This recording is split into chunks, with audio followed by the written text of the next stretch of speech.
এই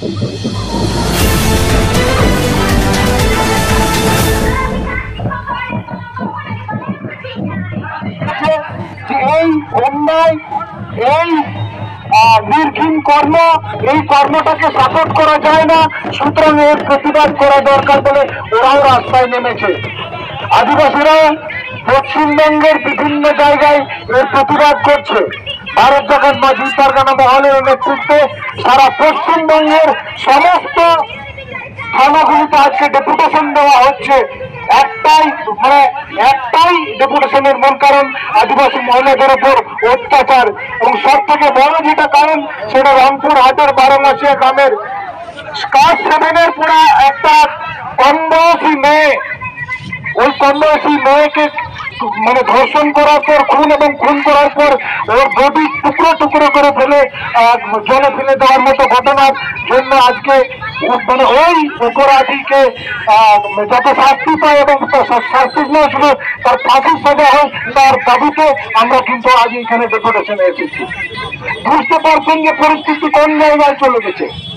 আশ্চর্যজনক ভাবে 20 দিন পর অভিযোগ করার পর 20 দিন পর রামপুর হাটের 20 দিন পর ওই ওখানকার ওই মেয়েটার শরীরটা পাওয়া গেছে। চিন্তা করতে পারছেন, অভিযোগ করার পর পুলিশ কি করছিল? অত্যন্ত লজ্জার বিষয়। রামপুর হাট থানার একজন মহিলা পুলিশ, মহিলা ওসি, উনি ওনাকে প্রেসার ক্রিয়েট করলে উনি বলছিলেন যে না না আপনার মেয়ে কার সঙ্গে ভালোবাসা করে পালিয়ে গেছে আর আমাদেরকে বুঝতে বলছেন, তাদেরকে ধমকাতো। একজন মহিলা পুলিশ অফিসার এইরকম একটা বাচ্চা মেয়ে নিখোঁজ হয়েছে, 20 দিন খুঁজে পাওয়া যাচ্ছে না, অথচ একটা মহিলা পুলিশ অফিসার বলছেন আপনার মেয়ে কোথায় ভালোবাসা করে পালিয়ে গেছে আর থানায় এসেছেন খোঁজ করতে। কারণ আপনারা বাড়ি গিয়ে যান, আপনার আত্মীয় স্বজনের বাড়িতে খুঁজাখুঁজি করুন। এই হচ্ছে পশ্চিমবঙ্গের পুলিশের কাজকর্ম। আদিবাসী মহিলা বলে গুরুত্ব দেওয়া যাবে না। ওই আদিবাসী মহিলা চরিত্রহীন, যারা ধর্ষণ করছে, তারা খুন করছে, তাকে তো এরা ধরতে পারে না।